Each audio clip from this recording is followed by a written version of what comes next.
Presiden Prabowo Subianto mencabut izin pemanfaatan hutan 28 perusahaan yang dinilai terbukti melakukan pelanggaran di Aceh, Sumatera Utara, dan Sumatera Barat yang berdampak pada banjir dan longsor yang menghantam 3 provinsi pada penghujung November 2025 lalu. Hal ini disampaikan oleh Menteri Sekretaris Negara Prasetyo Hadi di Istana Kepresidenan Jakarta pada Selasa 20 Januari 2026. Keputusan ini diambil setelah pada tanggal 19 Januari 2026, Presiden Prabowo menggelar rapat terbatas bersama Satuan Tugas Penertiban Kawasan Hutan atau Satgas PKH melalui video telekonferensi dari London, Inggris. Dalam rapat itu, kata Prasetyo, Satgas melaporkan hasil investigasi terhadap perusahaan-perusahaan yang terindikasi melakukan pelanggaran. Presiden lalu memutuskan mencabut izin 28 perusahaan yang terbukti melanggar aturan pemanfaatan hutan. Perusahaan-perusahaan tersebut terdiri dari 22 perizinan berusaha pemanfaatan hutan atau PBPH, hutan alam dan hutan tanaman seluas 1.010.592 hektar. Serta 6 perusahaan di bidang tambang, perkebunan, dan perizinan berusaha pemanfaatan hasil hutan kayu atau PBPH-HK. Berdasarkan laporan tersebut, Bapak Presiden mengambil keputusan untuk mencabut izin 28 perusahaan yang terbukti melakukan pelanggaran. 28 perusahaan tersebut terdiri dari 22 perusahaan berusaha pemanfaatan hutan atau PBPH hutan alam dan hutan tanaman seluas 1.010.592 hektar serta 6 perusahaan di bidang tambang, perkebunan, dan perizinan berusaha pemanfaatan hasil hutan kayu atau PBPH-HK. 28 perusahaan yang dicabut izinnya sebagai berikut. Untuk kategori 22 perizinan berusaha pemanfaatan hutan atau PBPH. Untuk daerah Aceh adalah 1.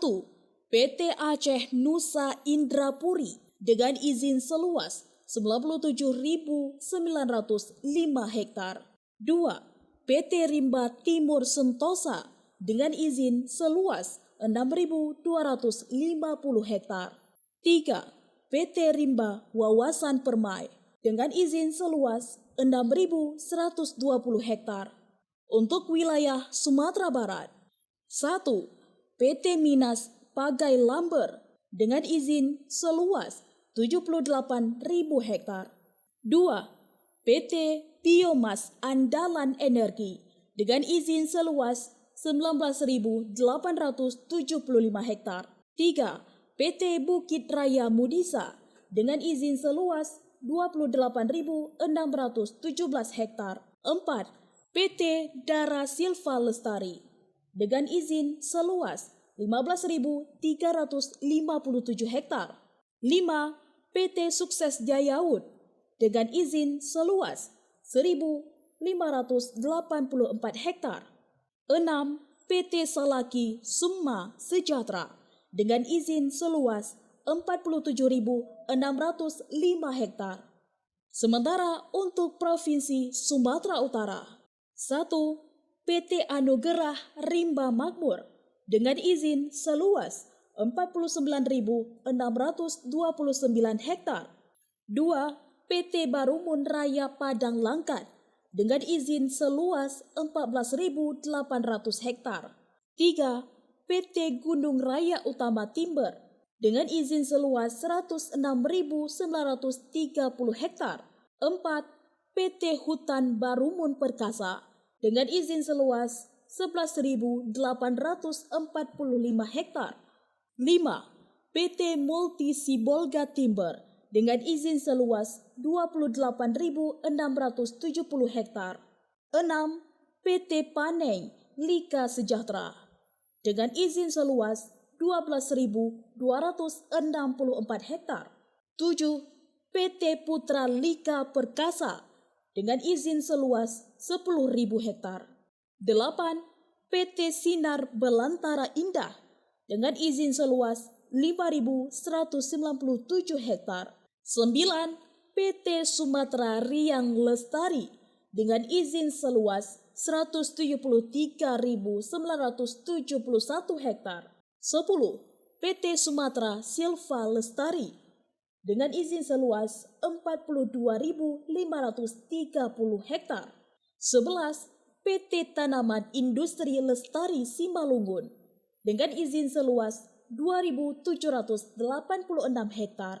12. PT Teluk Nauli dengan izin seluas 83.143 hektar. 13. PT Tobapul Lestari Tbk dengan izin seluas 167.912 hektar. Kemudian ada 6 badan usaha non-kehutanan yang juga dicabut.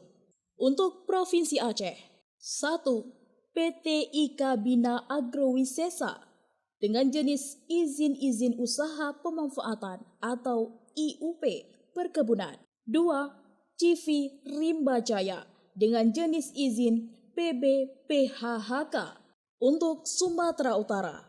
1. PT Agincor Resort dengan jenis izin IUP pertambangan. 2. PT Nor Sumatera Hidro Energi dengan jenis izin IUP pembangkit listrik tenaga air atau PLTA. Dan untuk Sumatera Barat, 1. PT Perkebunan Pelalu Raya dengan jenis izin IUP perkebunan. 2. PT Inang Sari dengan jenis izin IUP perkebunan. Dari Jakarta, Tim Liputan melaporkan untuk Puja TV.